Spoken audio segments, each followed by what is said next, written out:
বান্দা যখন ফিরে আসে ভাইয়া, কেউ যখন তওবা করে, ভুল বুঝতে পারে, আবার নতুন করে আল্লাহর কাছে ক্ষমা প্রার্থনা করে, কসম খোদা আল্লাহ তাআলা ভীষণ খুশি হয়। হাদিসে আছে আল্লাহর কোনো বান্দা যখন তওবা করে, আল্লাহ তখন ফেরেশতাদেরকে বলে, আমার ফেরেশতারা 7 আসমান আর জান্নাত সাজিয়ে দাও। ফেরেশতারা জান্নাত সাজায়, আসমান সাজায়। ফেরেশতারা ডেকে বলে, রব্বুল আলামিন কি হলো যে কারণে আসমান সাজাইলেন, জান্নাত সাজাইলেন? রব্বুল আলামিন তখন বলে, আসলাহাল আবদু মাওলাহু, এক ভেগে যাওয়া গোলাম আজকে তার মনিবের সাথে সম্পর্ক ঠিক করে ফেলেছে। আল্লাহ বলে, আমার এক গোলাম আমার থেকে ভাইগে গেছিল রে, অনেকদিন ওই আমারে সেজদা দেয় নাই, আজকে দিছি। অনেকদিন সে আমারে ডাকে নাই, আমি খুব কষ্ট পাচ্ছিলাম। আমার বান্দা আমার হাতে গড়া, আমার দেওয়া নাক চোখ কান, আমার দেওয়া জবান, আমার দেওয়া জিহ্বা, আমার গড়া বান্দা আমারে ভুলে আমার থেকে ছুটে গেছে। আজ আমার সেই ভেগে যাওয়া বান্দা আমার কাছে ফিরে আসছে। লাল্লাহু আশাদ্দু ফারাহান বিতাওবাতি আবদি, নবী সাল্লাল্লাহু আলাইহি ওয়াসাল্লাম বলেন, আল্লাহ তাআলা ভীষণ খুশি হয় বান্দা যখন তওবা করে। এজন্য যুবক ফিরে আসো, নওজোয়ান ফিরে আসো, নিজের ক্ষতি করো। আমি প্রত্যেক দিন বলি, তুমি মরে গেলে হ্যাঁ পৃথিবীর কিচ্ছু আসবে, এই বন্ধুরা ধোকা ধোকা। একটা ফোলা ফাইন, তুমি মরলে খানা বন্ধ করতে হবে, কসম খোদা তুমি লিখে নাও। তোমার একটা ফ্রেন্ড এক লগে যদি বইয়ে বইয়ে বিড়ি খায়, তোমার লগে গাঞ্জা খায়, ফুটটা খায়, বাবা খায়, মদখোর গাঁজাখোর, একসাথে বইয়া উলঙ্গ ছবি দেখো, ওই জানোয়াররে জিজ্ঞেস করো বলে, আমি মরলে আমার ঠ্যাংটা ভাঙলে তুই এক বেলা খানা বন্ধ রাখবি। কথা বুঝেন নাই? ধোকা ধোকা, এগুলো ধোকা। ওরা কেউ থামবে না। আরে আপন বাপ মরলে যেই সন্তানরা দিনের বেলা দাফন কাফন করছে, তারা কি সেই সন্তানরা, আপন সন্তানরা রাতের বেলা ভাত খায় না? কথা বলেন না কেন? পাশের ঘর থেকে খানা রান্দাইয়ে আরো বেশি খায়, আরো একটু গুস্ত লাও, যেই কান্দাটা তুমি কাঁদছো আজকে। কি ভাইয়া, তাইলে তাহলে আপন বাপ, তারপরেও তো সন্তান খানা তোমার লেগে কাঁদবে কি? এর জন্য পৃথিবী আমাদের কারো জন্য থামবে না ভাইয়া, থামবে না। সামনের গাড়ি অ্যাক্সিডেন্ট করে, পেছনের গাড়ি অপেক্ষা করে না, পাশ কাইটা কাইটা চলে যায়। জ্যাম বাজ্যা গেলে আরো শিক্ষার শুরু করে, আরে লোক মরে গেছে, আরে মরলে মরুক বেটা, রাস্তা ক্লিয়ার করতে কও। ঠিক কিনা বলেন না কেন? ধরে বেটা বেটা কেডা মরছে না মরছে বেটা, এর লেগে বুঝি মানুষের রাস্তা আটকায় রে, মানে এই যুক্তি দেখা। তাহলে কেডা মরছে না মরছে মানে তোর মতো এক মানুষ মরছে, ঠিক কিনা বলেন না? তোর মতো এক সুস্থ সবল মানুষ মরছে বেটা, যে একটু আগে হাত নাড়তো পা নাড়তো, সেই মানুষটা এখন রক্তে ভাসতেছে বেটা। ভাবতাও নাই কিসের সময়, কার হাতে সময়? সবাই মেশিনের মতো, যন্ত্রের মতো দৌড়ে গেছে। রাস্তায় দেখেন না সিএনজি অটো কি করে সবাই, কারো হাতে সময় নেই, ঠিক কিনা বলেন? কে কাকে ঠেলিয়া যাবে, কারো হাতে সময়, কে কার জন্য থামবে? এই জন্য তুমি নষ্ট হয়ে গেলে বন্ধু, কেউ তোমারে ফিরাবার নাই। তোমার জন্য ভাববে কেউ, ডাকবে কেউ, কাঁদবে কেউ নাই।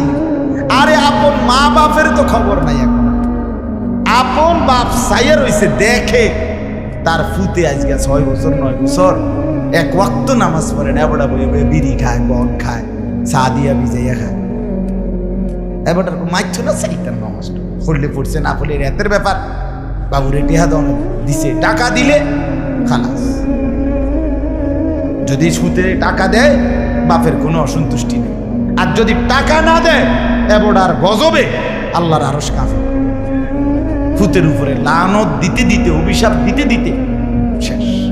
কারণ টাকা দেয় না, টাকা দেয় না, পুরা গ্রাম হাইটা হাইটা তখন মানুষের কাছে বদনাম। এই ফোলাগারে মানুষ করছি আমি, এই ফোলার লাগিয়া জীবন যৌবন শেষ করছি, 12 লাখ টাকা সুদে লইয়া তারে আমি নিজে বিদেশ পাঠাইছি।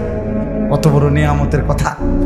বেশরম মানুষ সুদে টাকা লই আবার মানুষের দ্বারে কও এত বড় হারাম কইরে আবার কইতেছ, হ্যাঁ 12 লাখ টাকা দিয়ে ফোলা বিদেশ ফাড়াইছি আমি, কিস্তি লইছি আমি, সুদে লইছি আমি, আর অন ফোলা একটা টাকা দেয় না। তার মানে সম্পর্কটা হয়ে গেছে এখন টাকা পয়সার ভিত্তি। আখেরাত কোথায়? আখেরাত কোথায়? আমার মা বলছিলেন, আজীবন আমার আব্বা বলতেন, আলহামদুলিল্লাহ আমার আব্বা, আমরা 5 ভাই মাদ্রাসায় পড়ছি, 5 ভাই আলেম হয়েছে। আব্বা আজীবন বলতেন, আমার স্বপ্ন আমার ছেলেরা 5 জন আলেম হবে, আমার কবরের পাশে চারদিকে আমার ছেলেরাই দাঁড়াবে। এই বছর আমরা ঈদের 2 দিন পরে বাবার কবরের সামনে মসজিদে গ্রামে মাহফিল করছি।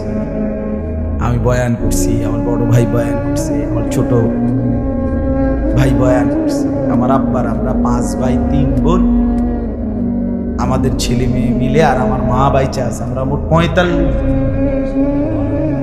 আমার বাবার মা সহ, মা ছাড়া 44 জন, মা একজন 45, একের গুণা 45, আলহামদুলিল্লাহ। একেবারে 45 জনের ছোট বাচ্চাটাও, একবারে 2.5 বছরের বাচ্চাটাও আলহামদুলিল্লাহ আল্লাহর নাম বলতে পারে।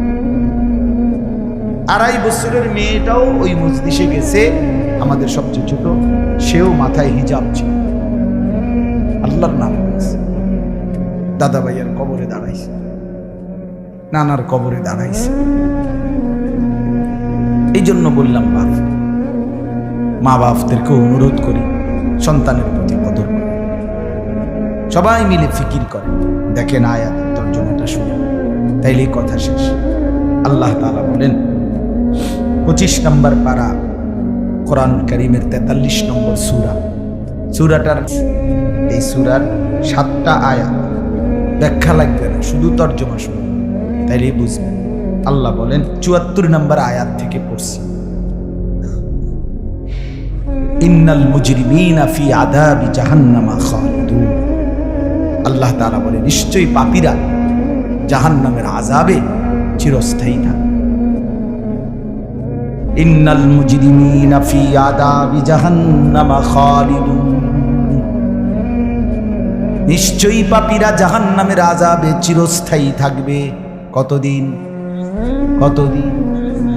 এবার আল্লাহ আবার ব্যাখ্যা করে বলে, বান্দা বুঝেছো?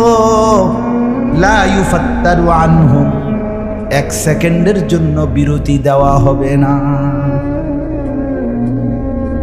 জাহান্নামী চিৎকার করে বলবে, মাওলা আমারে মৃত্যু দিয়ে দেন। আল্লাহ বলবে না। জাহান্নামী বলবে, আল্লাহ একটু সময়ের বিরতি দেন, 10টা মিনিটের বিরতি দেন মাওলা। 24 ঘন্টার আগুন, আমারে 10টা মিনিট একটু আলগা থাকতে দেন, আমি যে আর পারছি না মাওলা, এতটা ভীষণ আযাব আমি যে আর সইতে পারছি না মাওলা, আর পারছি না। লা ইউফাত্তারু আনহুম, আল্লাহ বলেন 1 সেকেন্ডের জন্য জাহান্নামের আযাব, আগুন বিরতি দেয়া হবে না। ফাতরা নাকি না বিরতি। আহুম ফীহি মুবলিসুন, এরপরে আল্লাহ বলেন জাহান্নামী এই দীর্ঘ 24 ঘন্টা অনন্তকাল আযাবের মধ্যে থাকবে। কেমনে থাকবে? মুবলিসুন, বিষণ্ণ হয়ে, উদাস মনে। কোনোদিন চেহারায় 1 সেকেন্ডের জন্য হাসি ফুটবে না, কোনোদিন আর সুখের নাগাল পাবে না। আজ তো বন্ধু রাত কেটে ভোর হয়, ভোর গিয়ে রাত হয়, অন্ধকার আলো হয়, আলো অন্ধকার হয়। যে হাসে সে কাঁদেও, যে কাঁদে আবার সে হাসেও, ঠিক না? কিন্তু রব্বুল আলামিন বলেন ওয়াহুম ফীহি মুবলিসুন, জাহান্নামীর মন, জাহান্নামীর চেহারা বিষণ্ণ, উদাস, সব সময় হাসিবিহীন থাকবে, কোনো সেকেন্ড হাসতেই পারবে না। এবার আল্লাহ নিজে বলবেন, মলিন চেহারা দেখে জাহান্নামীকে, জাহান্নামীর চিৎকারে আল্লাহ নিজেই বলবেন, ওমা যালামনাহুম, জাহান্নামী নাফরমান, আমি কিন্তু তোর উপরে মোটেই জুলুম করি নাই। আমি রাতও দিয়েছি বান্দা, দিন দিয়েছি, আমি সুযোগ দিয়েছি, সময় দিয়েছি। 8টা বাজে এশার আজান হয়েছে, এখন বাজতেছে রাতের 11:30। তাইলে আমি কিন্তু হায়াত 3.5 ঘন্টা তো দিয়েছি। আর এশার নামাজ পড়তে তো 3.5 ঘন্টা সময় লাগে না? লাগে। আমি তো ফজরের ওয়াক্ত আসার পরে ওয়াক্ত শেষ হওয়া পর্যন্ত প্রায় 1.5 ঘন্টা সময় দিছি। 4 রাকাত নামাজ পড়তে তো 1.5 ঘন্টা লাগে না? আমি তো জোহরের আজান হওয়ার পরে জোহরের ওয়াক্ত প্রায় 2.5 ঘন্টা, 2 ঘন্টা তো দিয়েছি। জোহরের নামাজ পড়তে তো বান্দা 2.5 ঘন্টা লাগতো না? হ্যাঁ। আসরের নামাজ 4 রাকাত নামাজ পড়তে তো 1.5 ঘন্টা লাগে না? তাহলে বলো না বান্দা, আমি কি কোনো জুলুম করেছি কিনা বলো? ওমা যালামনাহুম, আমি বান্দা নাফরমান, আমি কিন্তু তোমাদের উপরে, তাদের উপরে জুলুম করি নাই। ওয়ালাকিন কানু হুমুজ জালিমিন। আল্লাহ বলে, বরং নাফরমান জাহান্নামী, তুই নিজেই নিজের উপরে জুলুম করেছিস। তুই আমার রাতকে গান বাদ্য আর সিনেমার নর্তকীর নাচ গান আর উলঙ্গ ছবিতে শেষ করে দিয়েছিস। তুই আমার দিনকে গুনাহ, সুদ, ঘুষ আর অবৈধ উপার্জনের পিছনে শেষ করে দিয়েছিস, নিজেই জুলুম। এবার শুনেন, এবার আল্লাহ তাআলা বলে, জাহান্নামী, এবার শুনেন, আল্লাহ যখন এটা বলবে, জাহান্নামী এই ভীষণ আযাবে একটা বিরতি নাই। এইবার জাহান্নামের ফেরেশতাকে ডাকবে। জাহান্নামের দায়িত্বে প্রধান যে ফেরেশতা, ওনার নাম মালিক। ওনার নাম কি? মালিক ফেরেশতা। এই কোরআনে ওনার নাম ডাইরেক্ট এখানে আছে। জাহান্নামী বলবে, ওয়ানাদাউ ইয়া মালিক লিয়াকদি আলাইনা রাব্বুক। ওহো, আল্লাহ বলে, জাহান্নামীরা, জাহান্নামের ফেরেশতা মালিককে ডাক দিবে, ইয়া মালিক, হে মালিক শোনো না। ফেরেশতা একটু শোনো না।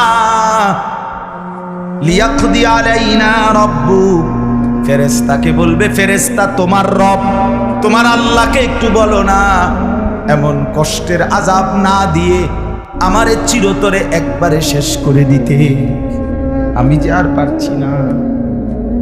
লিয়াকদি আলাইনা রাব্বুক, বলো না ফেরেশতা, তোমার মাওলাকে বলো না, তোমার রবকে বলো না আমারে একদম শেষ করে দিতে, আমারে মৃত্যু দিয়ে দিতে, আমি যে আর পারছি না। কেমনে সইব এত গরম, কেমনে সইব এত আযাব? ফেরেশতা তখন বলবে, ক্বালা ইন্নাকুম মাকিসুন। ফেরেশতা বলবে, না নাফরমান পাপী, এই জাহান্নামী তোকে অপেক্ষা করতে হবে, মৃত্যু হবে না।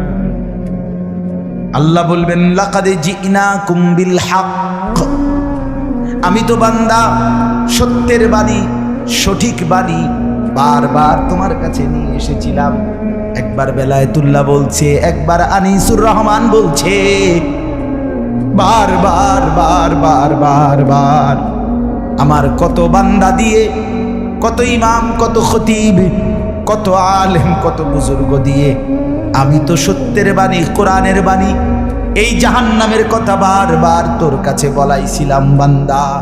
ওয়ালাকিন্না আকসারাকুম লিল হাক্কি কারিহুন, কিন্তু তোমরা তো অধিকাংশই আমার সত্যের আহ্বান, আমার কোরআনের আহ্বানকে অপছন্দ করেছ। পাত্তা দিস এত মাতিস কইবে মাতিস না, তাই আছে না এমন ব্যর্থ বিজলো কথা বলে না? অনেক বুড়া মানুষও আছে, বুড়া মানুষ। আর রাখো হুজুররা যত কয় এত না, কিছু কইতে লাগলে বাড়াইয়াও কয় বেটা হুজুররা বেটা। কথা বলেন না কেন? হ্যাঁ, আরে রাখ, আল্লাহ ভরসা বেটা, আল্লাহ ভরসা কিতা, আল্লাহ ভরসা কিতা মানে আল্লাহ কি, আল্লাহ কি হিসেবে ভরসা? আমি এটা আবার বুঝাই এখন। আল্লাহ বলছে বান্দা তুমি বিড়ি খাইতে থাকো আমি ভরসা, এমনি আল্লাহ বলছে নাকি? তুমি টেলিভিশনে নাচ গান প্রত্যেক দিন বিকালে নর্তকী দেখো আমি ভরসা, এটা নিয়ে আল্লাহ কইছে। তো আপনি কিতা বলেন কি আল্লাহ ভরসা কিনা কি বুঝাইতে চাইলেন? হ্যাঁ, আল্লাহ ভরসা মানে কি? মানে আপনি গুনার উপরে মৃত্যু পর্যন্ত টিকে থাকবেন আর আল্লাহ ভরসা, এটাই না? নবী সাল্লাল্লাহু আলাইহি সাল্লাম সুপারিশ করবেন মানে কি? নবীজি সুপারিশ করবেন, এই কথার অর্থ কি? এই কথার অর্থ এই যে উম্মত তুমি বিড়ি সিগারেট মদ জুয়া চুরি ডাকাতি জিনা ব্যভিচার নাচ গান সুদ ঘুষ তোমার যে দুর্শল্যে কুলায় মৃত্যু পর্যন্ত শেষ মুহূর্ত পর্যন্ত তুমি করতে থাকো, আমি সুপারিশ করে করে তোমার বেহেশতে দিলাম, এই তো অর্থ না? তো কি তা আপনি বলেন আমারে কি আসলে কি? আরে মুসলমান খুব বেশি খামখেয়ালি, খুব বেশি খামখেয়ালি। এবার দেখেন একটা শক্ত কথা আল্লাহ বলছে, আম আবরামু আমরান ফাইন্না মুবরিমুন। আল্লাহ বলে জালেমরা পাপীরা তোরা আমার আযাব থেকে বাঁচবার কোনো ব্যবস্থা করেছো কিনা তোমরা ঠিক করো। ফাইন্না মুবরিমুন, আমি তোমাকে কেমনে ধরবো, শাস্তি দেব কি কি, এগুলো আমি আল্লাহ আমার গুলো ঠিক করে ফেলেছি। যে আম আবরামু আমরান, তারা কি কোনো ব্যবস্থা করেছে কিনা জিজ্ঞেস করেন। ফাইন্না মুবরিমুন, আমার ব্যবস্থা আমি করে। বুঝেন নাই কথাটা? আল্লাহ বলেন আমার শাস্তি দেব কি কি, আমার আযাব দেব কি কি, আমি সব ঠিক করে রাখছি জাহান্নামে। তুমি বান্দা বাঁচবা কেমনে, তোমারটা তুমি ঠিক করছো কিনা বলো। এবার শেষ আয়াত, আম ইয়াহসাবুনা আন্না লা নাসমাউ সিররাহুম ওয়া নাজওয়াহুম। আল্লাহ বলে নাফরমান পাপীরা জালেমরা দুশমনরা মনে করে আমি তাদের গোপন কথা, অন্ধকারের গোপন পরামর্শ, একেবারে চুপচাপ নিরিবিলি কথাগুলো আমি শুনতে পাই না। কারণ ইয়ারফোন লাগাই রাখছে না, কানের মধ্যে দুইটা বল্টু লাগাইলে তার আল্লাহ শুনে না, কথা কয় না। হ্যাঁ, আল্লাহ জিজ্ঞেস করছে তুমি এই ভাবছো না তুমি যে কানের মধ্যে গান শুনবার টাইমে ইয়ারফোনের বল্টু লাগাইয়া রাখো, তুমি মনে করছো না ফরমান মাইনসে না শুনে না, তো মাইনসে যখন শুনে না আমিও শুনি না নাকি? জবাব দেন, ওই যুবক বলো না মিয়া, মাটির নিচে কিংবা অন্ধকারে অথবা একাকী কোনো গোপন জায়গায় তুমি যেই অসভ্যতা করছো, যেই ভিন নারীর সাথে কথা বলছো, বন্ধুদের অসভ্য আড্ডা দিচ্ছ, তুমি মনে করছো গ্রামের কেউ দেখে না, গ্রামের কেউ জানে না। আল্লাহ বলে তাহলে তুমি কি এই ভেবেছ যে আমি আল্লাহও জানি না? বালা, হ্যাঁ, আল্লাহ বলেন আমি জানি, আমি শুনি, আমি দেখি। আর অরসুলুনা লাদাইহিম ইয়াকতুবুন, আমার পক্ষ থেকে মনোনীত ফেরেশতা ডান কাঁধে বাম কাঁধে তারা কিন্তু সাথে সাথে 24 ঘন্টা ইয়াকতুবুন লিখতেছে লিখতেছে লিখতেছে কি না বলেন? ডান কাদের আর বাম কাদের ফেরেশতাকে তুমি তোমার থেকে আড়াল করবা কেমনে? বলেন না কেন? কেমনে আড়াল করবে? সুযোগ আছে কারো? আল্লাহ আমাদেরকে বুঝ দান করে। অতএব বাপ জাহান্নামীর আত্মচিৎকার শুনলে না, জাহান্নামী আল্লাহকে ডাকবে, জাহান্নামী ফেরেশতাকে ডাকবে, জাহান্নামী একটু আযাবের হালকা করতে চাইবে, জাহান্নামী মৃত্যু কামনা করবে, জাহান্নামী কতভাবে যে বাঁচতে চাইবে, কিন্তু কসম আল্লাহ বাঁচতে পারবে। এই জন্য দয়া করে রাত গভীরে মেহেরবানি করে চলেন প্রত্যেকেই ইনশাআল্লাহ। সিদ্ধান্ত শেষ পর্যন্ত যে কয়জন যুবক টিকে রইলা, বসে রইলা, ভাইয়া তোমাদের কাছেও আজকের থেকেই বদলাও ভাইয়া। আগামী দিনে মুসলমানের জন্য, ইসলামের জন্য খুব বেশি যুবকের দরকার। তোমরা না আগাইলে, তোমরা না ফিকির করলে আগামী দিনে ইসলামের জন্য লড়বে কে? সারা পৃথিবী ইসরায়েলের ইয়াহুদিদের জুলুম অত্যাচার এখনো তো শেষ হয়। সেই গত বছর অক্টোবর মাসে ফিলিস্তিনের মুসলমানদের উপরে বোম্বিং অত্যাচার শুরু হয়েছে। অক্টোবর, নভেম্বর, ডিসেম্বর, জানুয়ারি, ফেব্রুয়ারি, মার্চ, এপ্রিল, আজকে 7 মাস চলতেছে, এখনো বন্ধ হয়। আজকে 7 মাস যে মানুষগুলো যাদের কোনো ঠিকানা নাই, নারী, পুরুষ, বাচ্চা, কোলের বাচ্চা, বলেন ভাইয়া 7 মাস তারা কি পরিমাণ মানবেতর জীবন যাপন করতেছে। এই রমজানেও ফিলিস্তিনের মাসুম বাচ্চা খাবারের অভাবে, ইফতারের অভাবে ঘাস চাবাইছে। এটাও তো ছবি আসছে, ঘাস চাবাইছে। আমার বাচ্চাটা 2.5 বছর, একটা মেয়ে আমার সাথেই ঘুমায় রাত্রে, প্রায় সময় রাত্রে উঠা এই 2 ঘন্টা 2.5 ঘন্টা হঠাৎ উঠে পানি খাবো, পানি খাবো। আমি সবসময় আমার বালিশের পাশে, খাটের পাশে পানি রাখি। তাহলে আমার এই ছোট্ট মাসুম বাচ্চা যখন পানি চায়, ফিলিস্তিনের এই ছোট বাচ্চা যদি তার মার কাছে পানি চায়, সে মা কোত্থেকে পানি নেবে? আমার ছেলেটা 6 বছর 7 বছরের, ওরা দুইজন, এই ছোট মেয়েটা আর এই ছেলেটা সারাক্ষণ বাসায় এই একবার এটা খাই, এটা খাই। আমার এই কত সময় ফোন দিয়ে ওই দিন রাতের বাজে 1টা-1:30 আবু মালটা আইনি। আমি 1 কেজি মালটার জন্য 3 বাজারে গেছি, রাতের বাজে গেছে 1টা-2টা, কোথাও দোকান খোলা নেই। আমি দেখলাম বাসায় আমার ছেলেটাও মেয়েটাও এই ছোট, কসম আল্লাহ, আমি গেট খুলছি, দরজা আমার জন্য দৌড়ে দাঁড়ায় আছে, মালটা আনছি। আমি জড়ায় ধরে বললাম যে আব্বা কোথাও পাই নাই, একটা দোকানও খোলা নাই। মানে আমি তো জানি সকালে আনতে পারবো, ঠিক না, শুধু রাতে আনতে পারি নাই, এটাই আমার কাছে এতটা কষ্ট লাগছে। তো যেই বাবা, যেই মা ওই মাসুম বাচ্চাদেরকে আজকে 7 মাস খাবার দিতে পারে না, ওই বাচ্চাকে, ওই বাবার কলিজার কি হালাত। এমন পরিণতি যদি আমাদের হয়, এমন পরিণতি যদি তোমার ছেলের বেলায় হয়, বলো যুবক, তোমার বিয়ের পরে থেকে যদি শুরু হয়, তোমার বাচ্চা হওয়ার পর থেকে যদি শুরু হয়, তখন কি হবে? এজন্য আল্লাহকে নারাজ না করো, আল্লাহকে নারাজ না করো। দয়া করে ফিরতে চাই, আমরা ফেরাইতে চাই, নিয়ত করি ইনশাআল্লাহ। ঠিক আছে না? ইনশাআল্লাহ নতুন করে ভাবো, সবাই একসাথে ভাবা পারবা না। যেই যুবকদের ফিকির আছে, বুঝ আছে, দিমাগ আছে, তুমি নামাজ পড়ো, ইনশাআল্লাহ ভালো হবে। মোবাইল প্রয়োজনে ব্যবহার করো, যার যেটুকু প্রয়োজন এটুকুই। শুধু শুধু নারীর ছবি, নাচ, গান, অস্থির দৃশ্য কোনো দরকার নাই। আর হিম্মত করে নামাজ, মরি বাসি, এত বেজ্জুতি কথা শোনার চাইতে, এত কষ্টের চাইতে, পরকালের অশান্তির চাইতে নামাজ পড়বো আমরা। দেখবেন ছেলেরা, তোমরাও হিম্মত করে শুরু করলে 5 ওয়াক্ত নামাজ ওষুধের মতোই মনে করো না, বিষ ওষুধ, তিতা ওষুধের মতো। দেখবে 1টা মাস যদি কেউ একটু জন্মা যে মরি বাসি নামাজ পড়মুই, কসম একসময় এটা মজাদার হয়ে যায়। সেজদা দিলে খুব মজা হয়, সেজদা দিলে বান্দা আল্লাহ পিঠে মাথায় আদর করে হাত বুলায়, খুব আদর করে, আল্লাহ খুশি, বান্দাকে কোলে তুলে নেয়, আদর করে। এই জন্য আমরা দয়া করে ইনশাআল্লাহ নামাজ পড়ি। পর্দার আড়ালের মা বোন যারা আছেন, মা, আপনি যদি বেপর্দা হন, আপনিও শেষ হইলেন, এলাকার ছেলেগুলোকেও নষ্ট করলেন।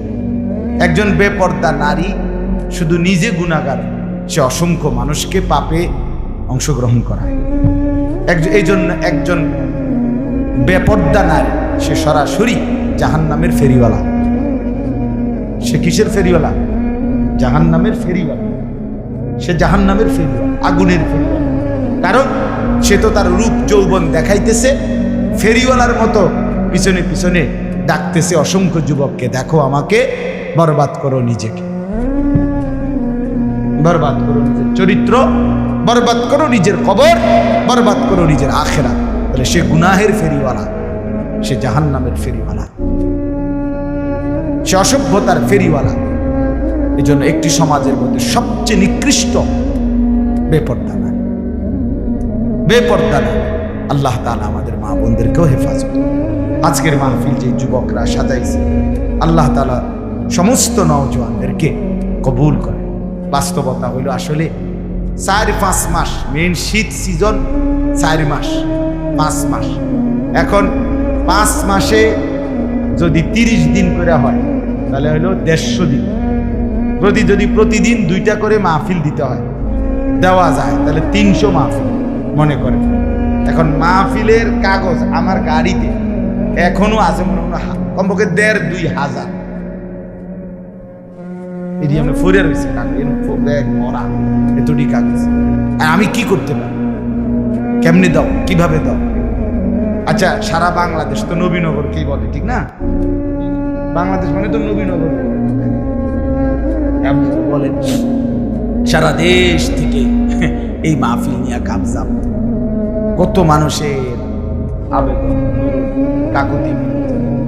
এরপরও আমাদের এই মুফতি বেলায়েতুল্লাহ সাহেব এবং আমাদের এই নবীনগর এসআর মসজিদের ইমাম মকবুল ভাই, মৌলানা মকবুল সাহেব, এরা সবচেয়ে বেশি মাহফিলে কম না। আলহামদুলিল্লাহ, আমি চেষ্টা করছি, ওনাদেরকে অনেকগুলো মাহফিল দিচ্ছি, আরো দেওয়ার ফিকির আছে, কিন্তু আসলে সময় একদমই অল্প। মূলত খুব বেশি ডেট নাই, কুলাম যায়, এই জন্য এই সময় দিতে হচ্ছে। ওই ভাই ইমাম সাহেব অনেক অনুরোধ করছে, আমারও মনে আছে, ওখানে বারবার বেশি অনুরোধ করছে। এই জন্য যাক, আল্লাহর দয়া আশা হচ্ছে। আমি আপনাদের জন্য দোয়া করি, আপনারাও আমার জন্য দোয়া করি। আল্লাহ তাআলা আমাদের সবাইকে মিলেমিশে দ্বীনের কাজে অংশগ্রহণ করার তৌফিক দান করেন। আমিন।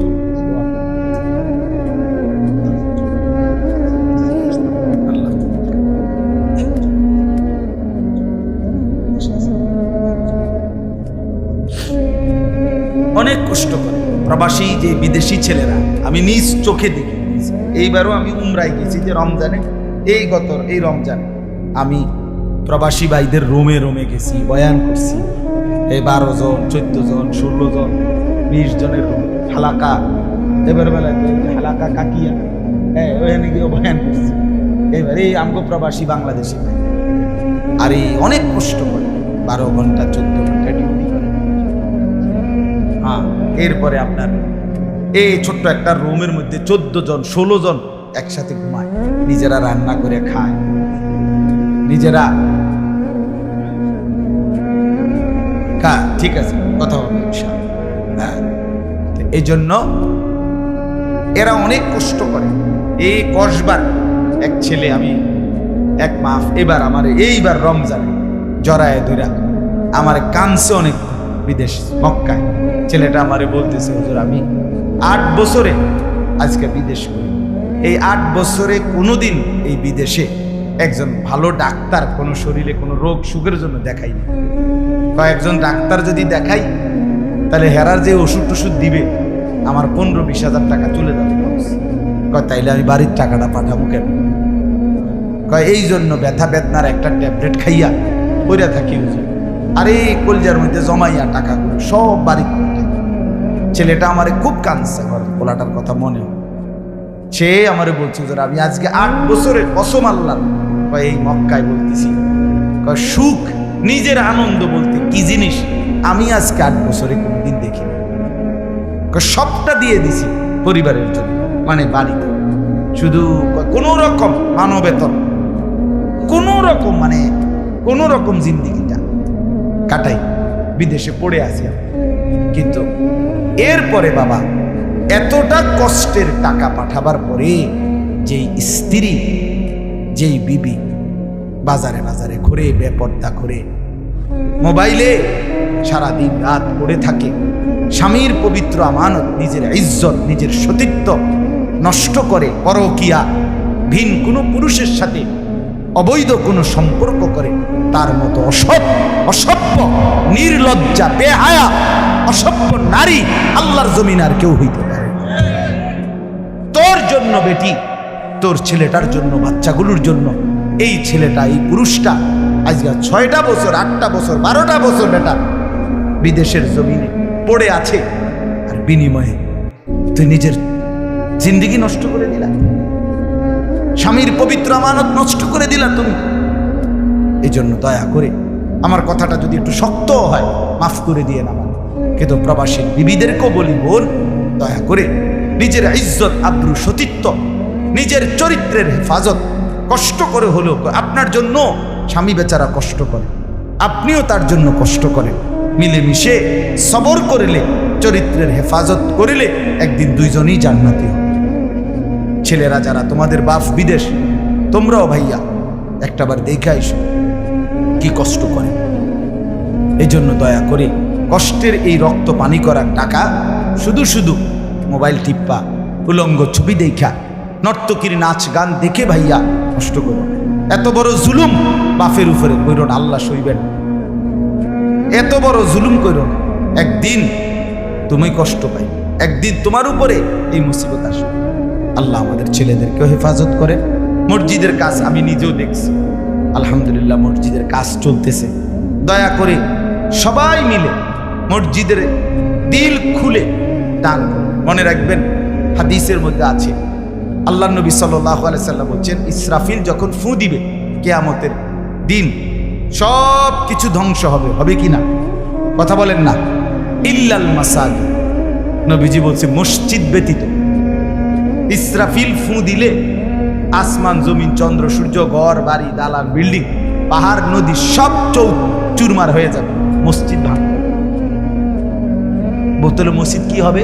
ইয়াদম্মু বা'দুহা মা বা'দ, এক মসজিদ আর এক মসজিদের সাথে লাগবে, মিশবে, মিশা সব মসজিদ কাবা ঘরের সাথে মিলবে, একসাথে আল্লাহর ঘর কাবা সহ একসাথে সবগুলো জান্নাতে চলে যাবে।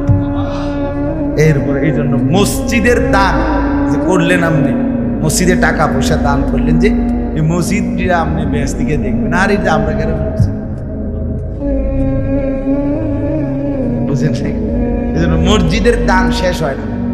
মসজিদের দান কি হয় না, শেষ হবে না। আপনি দিয়ে যাবেন, এ আগে দিছেন আবার দিবেন, সামনেও দিবেন, ঠিক আছে ইনশাআল্লাহ। সবাই সহযোগিতা করেন। ভবিষ্যতেও ছেলেরা তোমরা নিজেদের এই মাহফিল আন্তরিকতার সাথে মিলেমিশে চালু রাখো, চেষ্টা করবা। আমরাও যদি কখনো আবার সুযোগ পাই আসার চেষ্টা করি। আরো ওলামায়ে কেরাম বেলায়েত ভাইয়ের সাথে কথা বললে ফিকির করে দেবে ইনশাআল্লাহ, চেষ্টা করবে। আল্লাহ তাআলা সবাইকে কবুল। আলহামদুলিল্লাহ।